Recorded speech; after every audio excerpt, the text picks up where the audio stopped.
você já sabe, hoje é dia de responder as perguntas dos nossos telespectadores. Quem está aqui hoje é o defensor público Werther de Moraes Lima Júnior. Bom dia, doutor Werther. Bom dia, Soares. Bom dia, Thaís. Muito obrigado pela sua presença para responder aqui as perguntas dos nossos telespectadores, começando pela Silvana Costa, moradora da Vila Sarney. A reclamação dela.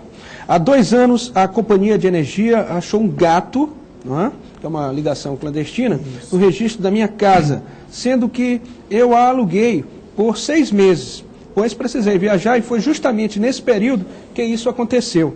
Ao entrar em contato comigo, eu precisei assinar um papel e agora, para minha surpresa, fui multada com o valor de R$ 2.500.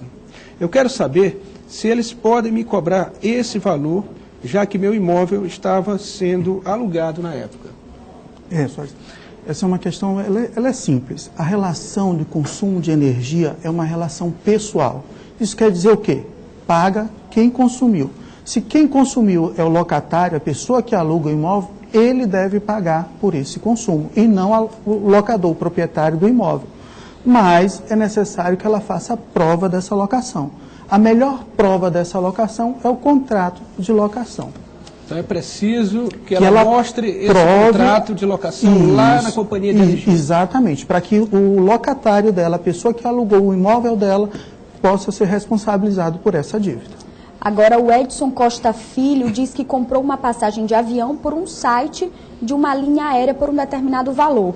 Aí ele diz que quando a fatura chegou, os valores das parcelas estavam alterados, mas o valor final era o mesmo. E aí ele quer saber o que fazer nesse caso. Essa é uma questão bem simples. Ele pode entrar direto em contato com a companhia aérea e pedir o refaturamento disso.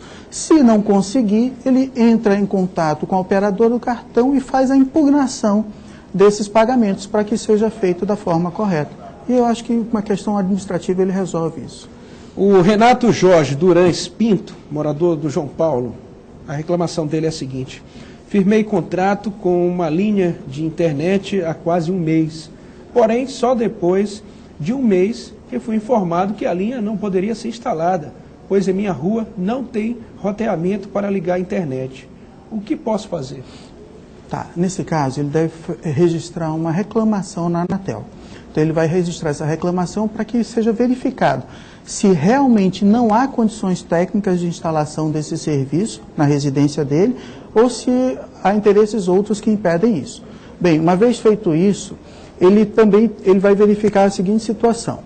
Primeiro, a gente tem que esclarecer, a simples quebra de um contrato não gera indenização, né? Ele tem que provar que, em razão da quebra desse contrato, ele teve um prejuízo. Como, por exemplo, ele comprou um computador para utilizar a internet, vai ficar sem uso, ele teve um prejuízo e pode ser ressarcido.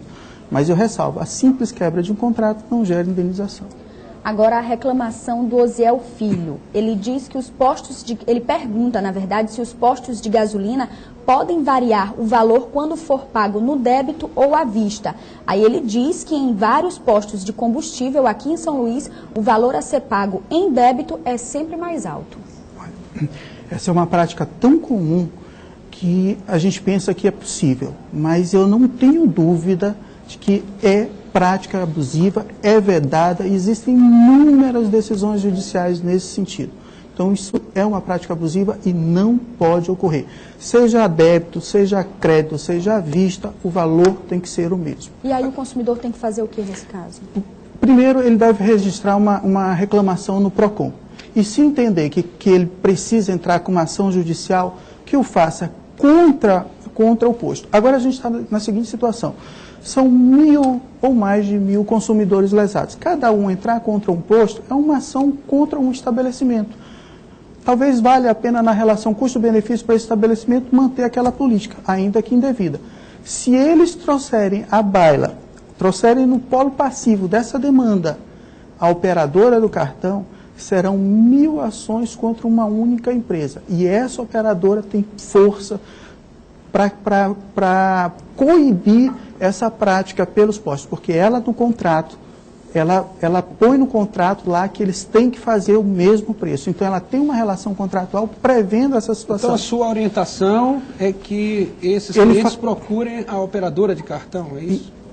Não. Primeiro que eles façam a reclamação no PROCON. Certo. Se eles acharem, então, que a reclamação do PROCON não surtiu efeito, eles vão procurar, em última ratio, só como última alternativa ao judiciário, que eles peçam que a ação, no polo passivo da ação, esteja não só o estabelecimento que praticou esse preço, mas também a operadora de cartão de crédito. Ok, nós conversamos com o defensor público Werther de Moraes Lima Júnior. A gente agradece os seus esclarecimentos aqui no Bom Dia Mirante. Obrigado.